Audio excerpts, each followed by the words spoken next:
दोस्तों, एक बहुत पुरानी कहावत है कि भगवान के कर देर होती है लेकिन अंधेर नहीं।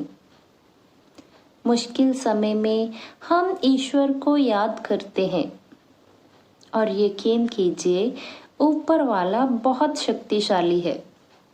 वो हमारी हर मुश्किल दूर कर सकता है, लेकिन ऊपर वाला हमें मुश्किल से निकालने के लिए सिर्फ राह दिखा सकता है, जबकि उस रास्ते पर चलना तो हमें खुद ही पड़ेगा।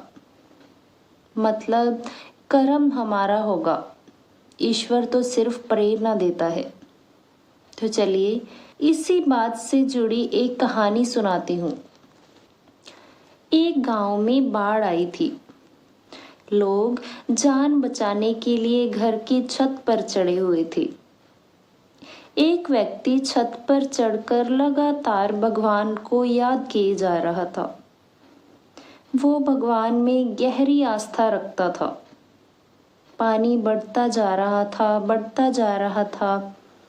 इतने में वहां पर एक नाव आई। दूसरे लोगों ने उसे नाव में आने के लिए आवाज लगाई, तो उसने कहा कि नहीं नहीं, मेरी तो प्रभु रक्षा करेंगे। और वो नाव आगे निकल गई। फिर थोड़ी देर बाद वहां पर एक और नाव आई। फिर से लोगों ने उससे कहा, बहुत जल्द पानी तुम्हारी छत तक पहुंच जाएगा। उसने फिर से जवाब दिया कि मुझे कुछ नहीं होगा, मुझे तो मेरे भगवान बचाने आएंगे। और पानी लगातार बढ़ता ही जा रहा था। अब छत पर भी पानी पहुंचने लगा था। इतने में वहां पर एक हेलीकॉप्टर आया। उसमें सवार एक व्यक्ति ने रस्सी फेंकी और उसे पकड़कर हेलीकॉप्टर में आने के लिए कहा। तो उस व्यक्ति ने फिर से वही जवाब दिया, नहीं, मुझे तो मेरे भगवान बचाएंगे। तो हेलीकॉप्टर से आवाज आई कि कुछ ही मिनटों में तुम्हारी छत डूब जाएगी, तुम जल्दी आ जाओ। उसने फिर मना कर दिया और उसके बाद कुछ ही देर में पानी में डूबकर मर गया। मरने के बाद ऊपर वाले के पास जब वो व्यक्ति पहुंचा, वो बेहद क्रोधित था।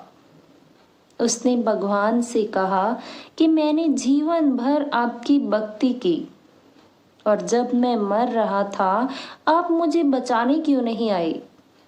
तो भगवान ने कहा कि मूर्ख भक्त, तुम्हारे घर जो 2 नाव और हेलीकॉप्टर आए थे उन्हें मैंने ही तो भेजा था। अब तुम खुद ही बचना नहीं चाहोगे तो तुम्हें कौन बचा सकता है। मैंने तुम्हें एक बार नहीं बल्कि 3 बार बचने के रास्ते दिए, लेकिन तुम खुद ही बचने के लिए कर्म नहीं करोगे तो मैं भी तुम्हारी कोई मदद नहीं कर सकता। दोस्तों, जीवन में मुश्किलें और कठिनाइयां तो आएंगी ही। ऐसे वक्त में उस ऊपर वाले को याद करना, लेकिन पूरी ताकत से कर्म करना, क्योंकि ऊपर वाला भी कर्म वीरों को चाहता है। जो लोग अपनी असफलताओं और नाकामियों को भाग्य या फिर भगवान की इच्छा के नाम पर छुपाते हैं, वे जीवन भर ऐसे ही रह जाएंगे, क्योंकि ऊपर वाला भी कर्म वीरों की ही पुकार सुनता है। मैं आशा करती हूँ कि आपको ये कहानी बहुत पसंद आई होगी। अगर पसंद आई हो तो एक लाइक ज़रूर दें और फटाफट से चैनल को सब्सक्राइब कर लें, क्योंकि ऐसी ही कहानियाँ हम अपने चैनल पर लाते रहते हैं। तो मिलते हैं आपसे अगली वीडियो में।